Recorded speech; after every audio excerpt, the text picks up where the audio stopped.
మొదటగా ఈ పవిత్ర శ్లోకాన్ని భగవద్గీత అధ్యాయము 3 శ్లోకము 24ను పరిశీలిద్దాం.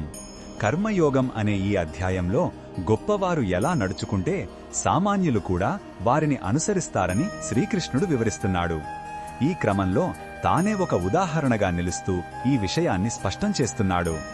మొదటగా ఈ పవిత్ర శ్లోకాన్ని భక్తితో విందాం. ఉత్సీదేయురిమే లోకా నకుర్యాం కర్మ చేదహం సంకరస్య చ కర్తా స్యాముపహన్యామి మాహ ప్రజా.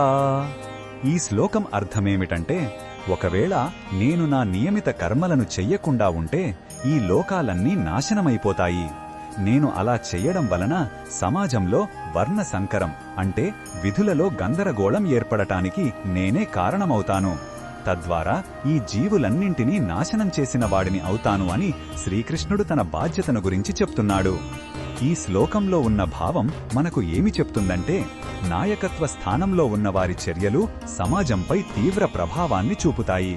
వారు తమ విధులను నిర్లక్ష్యం చేస్తే అది గొలుసుకట్టు ప్రభావంలా అందరినీ ప్రభావితం చేస్తుంది. అందుకే భగవంతుడే స్వయంగా లోక కళ్యాణం కోసం కర్మలను ఆచరించడం ఎంత ముఖ్యమో చూపిస్తున్నాడు. మన చర్యలు లేదా మన బీజ్డీ ఆంటీ ఇతరులను ఎలా ప్రభావితం చేస్తాయో ఇది గుర్తు చేస్తుంది. ఈ బోధనను మన దైనందిన జీవితంలో ఎలా ఉపయోగించుకోవచ్చంటే, మనం మన కుటుంబంలో, కార్యాలయంలో లేదా సమాజంలో మన బాధ్యతలను శ్రద్ధగా నిర్వర్తించాలి. ఒక తండ్రిగా, తల్లిగా, అధికారిగా లేదా స్నేహితునిగా మన ప్రవర్తనే ఇతరులకు మార్గదర్శకమవుతుంది. మన చిన్న నిర్లక్ష్యం కూడా మనపై ఆధారపడిన వారి జీవితంలో గందరగోళానికి దారితీయవచ్చని గ్రహించి ఎల్లప్పుడూ బాధ్యతాయుతంగా ప్రవర్తించాలి. మరిన్ని భగవద్గీత శ్లోకాల అర్థాన్ని తెలుసుకోవాలంటే మా తదుపరి వీడియోలను తప్పకుండా చూడండి.